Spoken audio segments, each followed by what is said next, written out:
Jadi ada yang tidak masuk hari ini? Banyak ya? Ya, express Pak. Ya, siapa saja?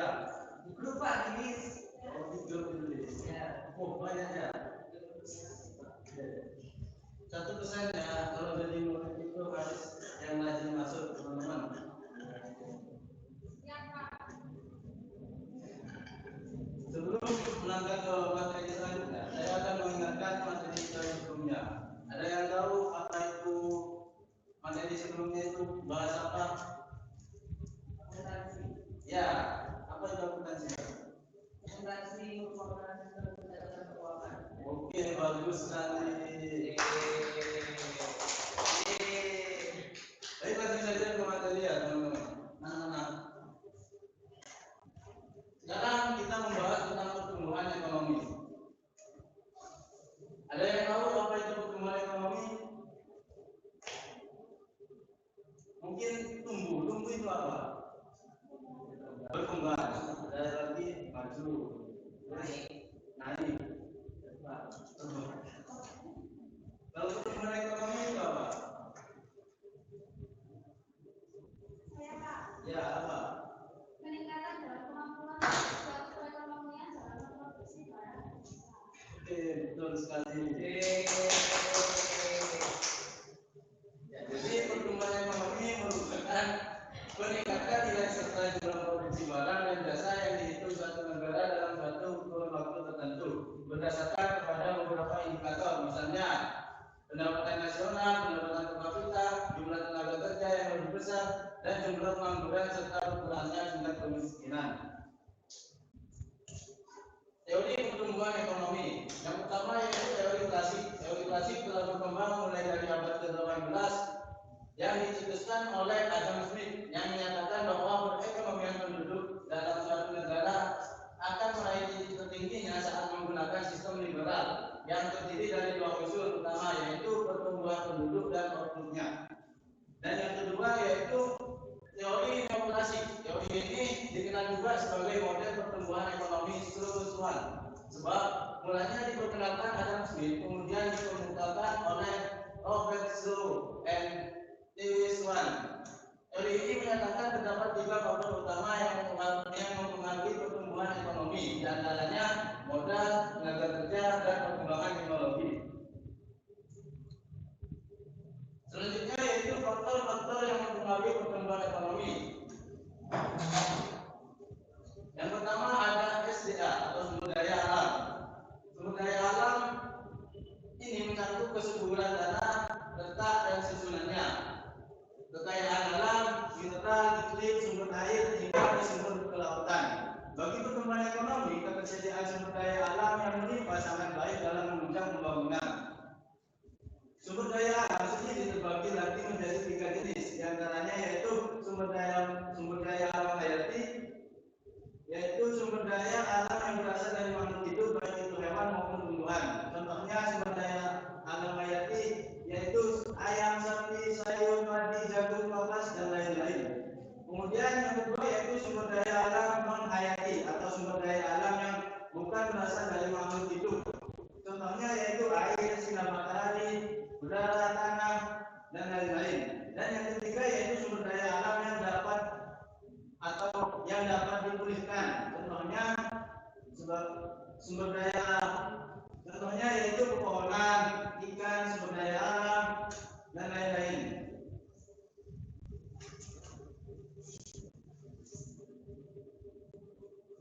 Yang kedua yaitu sumber daya manusia. Sumber daya manusia berperan sangat penting dalam pertumbuhan ekonomi. Sumber daya manusia ini disingkat sebagai SDM, merupakan individu produktif yang berperan sebagai penggerak suatu organisasi baik dalam perusahaan maupun institusi. Ia berperan sebagai elemen utama organisasi, dibagikan elemen lainnya seperti teknologi maupun modal, karena manusialah yang kemudian akan mengendalikan faktor lainnya. Sumber daya manusia sendiri tidak semata-mata dihitung berdasarkan jumlahnya, namun lebih kepada efisiensinya. Dalam mendorong sumber daya manusia dapat bekerja secara efisien, berikut beberapa hal yang dapat dilakukan. Yang pertama yaitu motivasi sumber daya manusia atau SDM, yaitu perubahan dan perkembangannya tidak akan terjadi di masing-masing pihak. Oleh karenanya memberikan motivasi pada sumber daya manusia adalah salah satu hal yang wajib dilakukan. Kemudian yang kedua yaitu sesuaikan pekerjaan dengan kemampuan dan minat sumber daya manusia. Kinerja sumber daya manusia akan berkurang produktif jika menerima tugas yang tidak sesuai dengan kemampuan yang dimiliki manusia tersebut. Dan kemudian yang ketiga yaitu program pelatihan. Memberikan program pelatihan kepada para sumber daya manusia juga akan membantu meningkatkan skillnya. Program pelatihan harus disusun dengan baik dan harus tepat sasaran serta sesuai dengan apa skill yang dimiliki manusia tersebut. Kemudian yang keempat yaitu evaluasi kerja sumber daya manusia secara berkala. Dalam mengontrol kinerja sumber daya manusia dalam periode yang ditentukan diperlukan adanya evaluasi agar mereka mawas diri dan berusaha memperbaiki dan meningkatkan skill yang mereka miliki. Kemudian faktor yang ketiga yaitu modal. Akumulasi modal sebagai persediaan faktor produksi yang dapat diproduksi. Akumulasi modal sebagai proses penambahan stok modal fisik buatan manusia berupa peralatan, mesin, dan bangunan. Apabila stok modal naik dalam waktu tertentu, maka disebut juga akumulasi modal atau pembentukan modal. Kaitan antara akumulasi modal dan pertumbuhan ekonomi sendiri secara agregat dapat mengukur akumulasi modal dari angka pembentukannya. Dalam model pertumbuhan ekonomi, Hartman mengatakan meningkatnya tingkat tabungan memungkinkan lebih banyak investasi yang kemudian berpengaruh pada tingkat pertumbuhan ekonomi yang lebih tinggi. Kemudian faktor yang keempat yaitu tenaga manajerial dan organisasi produksi. Organisasi produksi secara salah satu bagian penting dalam proses pertumbuhan ekonomi yang kemudian berkaitan erat dengan penggunaan faktor-faktor produksi. Dalam berbagai kegiatan perekonomian, organisasi produksi juga dilaksanakan dan diatur oleh tenaga manajerial dalam berbagai kegiatan sehari-hari. Kemudian yang faktor yang kelima yaitu teknologi. Perubahan teknologi dianggap sebagai salah satu faktor terpenting dalam proses pertumbuhan ekonomi sebab perubahan dan kemajuan teknologi erat kaitannya dengan perubahan dalam metode produksi.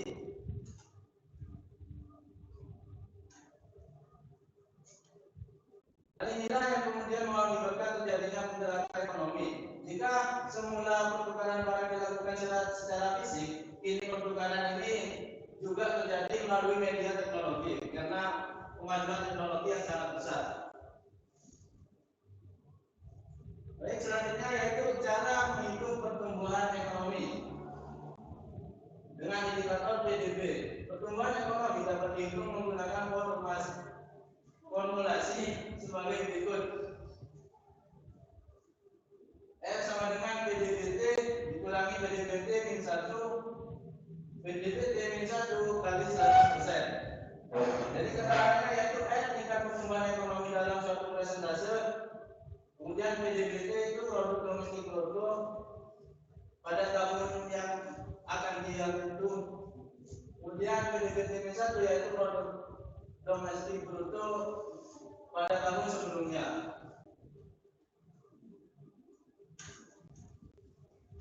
Baik, langsung saja kita ke contoh ya anak-anak.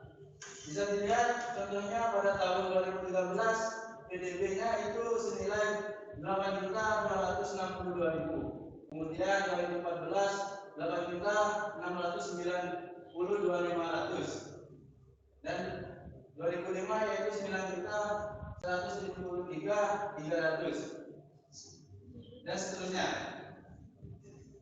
Terus bagaimana cara menghitungnya?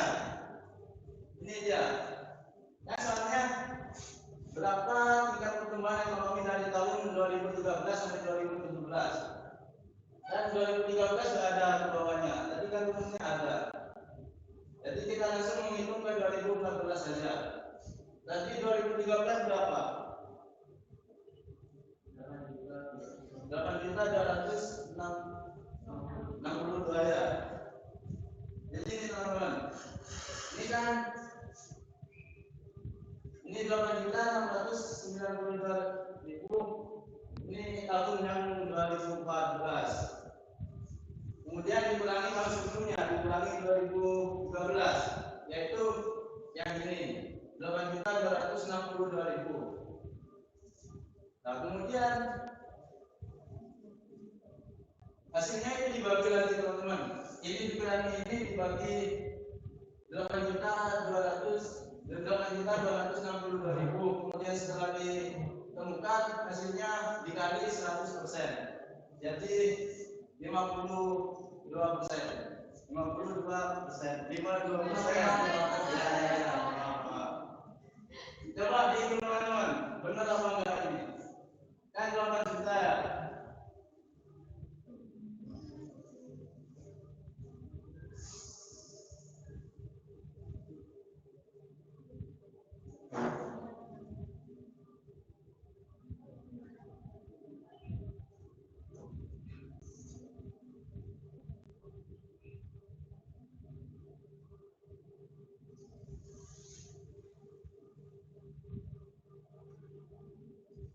Ini dikurangi ini berapa teman-teman?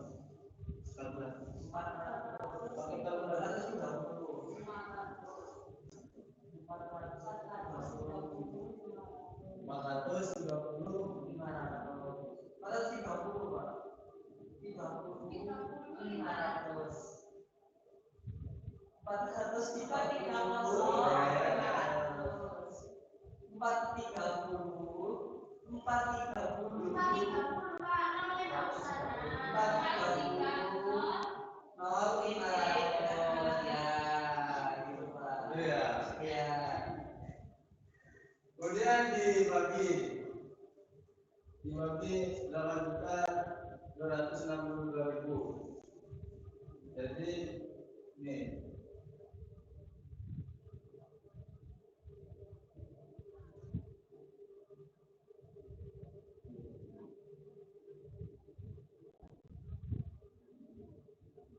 dibagi teman-teman.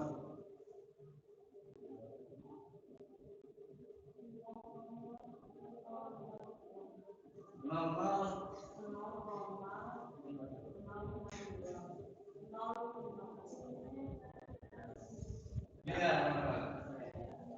Kemudian dikali 100%.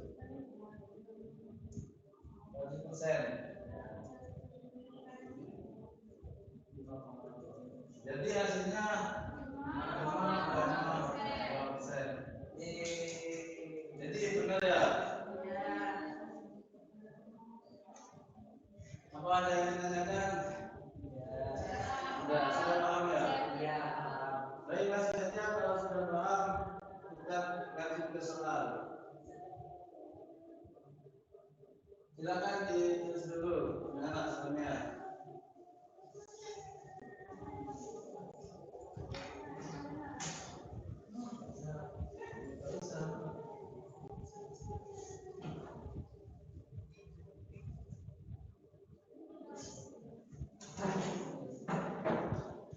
Nanti kalau yang bisa jawab tulis ke depan ya. Nanti ada hadiahnya.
Ya, jadi mulai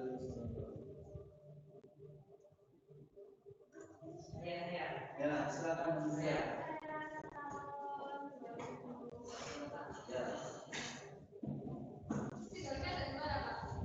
Ada banyak.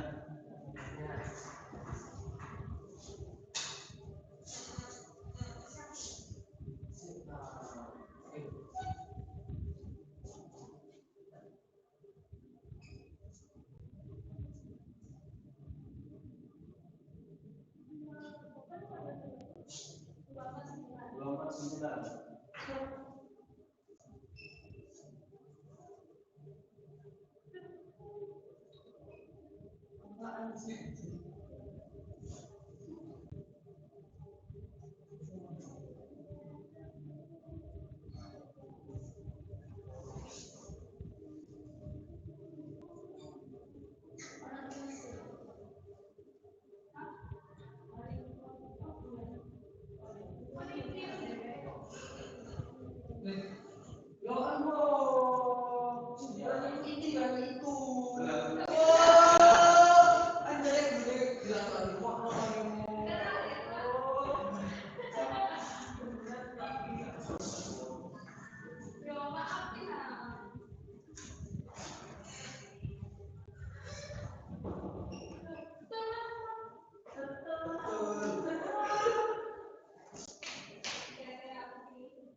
Sudah, Pak.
Baik, kita cek terlebih dahulu manualnya.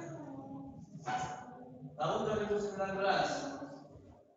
Apakah ini benar?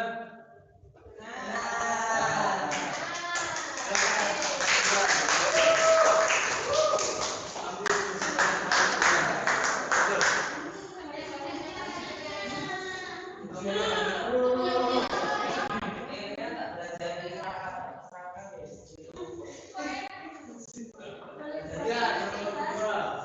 Tahun 2020 ini benar atau salah?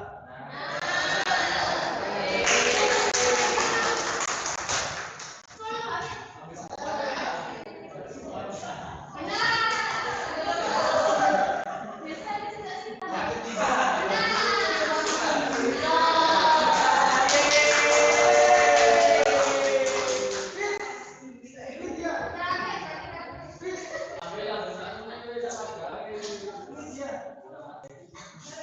Terus terakhir kita ikut barang-barang rumah tangga. Ya. Tahun 2012 berapa PDB-nya? 274. Ulangi.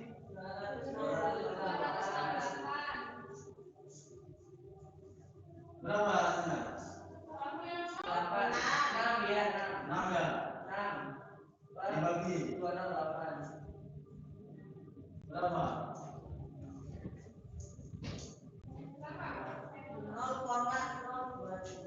0,022. Iya. 268 berapa dong? Iya. Oh iya ya. Berapa hasilnya?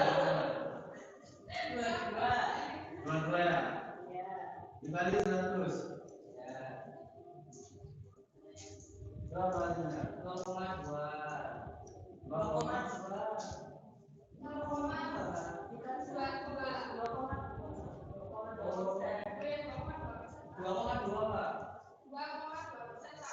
2,2%. Ya. Raja. Sudah ya, teman-teman? Selanjutnya kita mencari rata-ratanya. Nah, mencari rata-rata ini kelihatan Pak.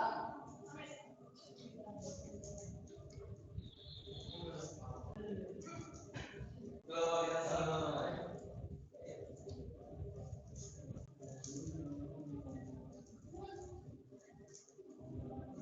cara mencari rata-ratanya yaitu ini ditambah semua teman-teman. Setelah ditambah dibagi 4. Kita lihat.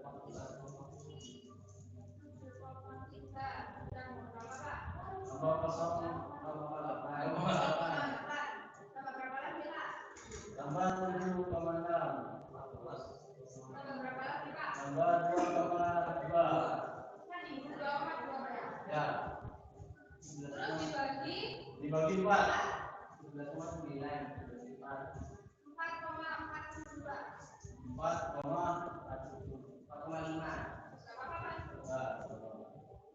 Jadi ini hasilnya teman-teman. Ya.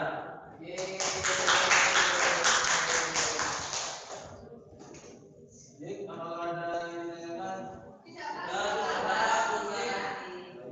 sudah paham semuanya. Kalau itu saya tutup pembelajaran hari ini.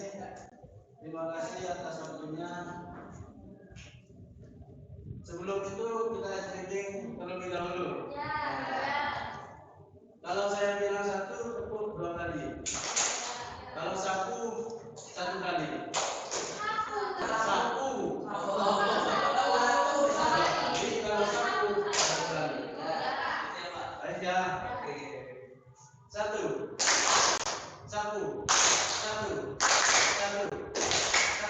Salah lagi.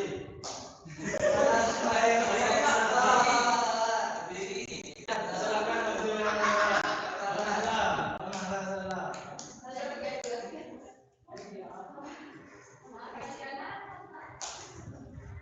Lagi teman-teman. 1.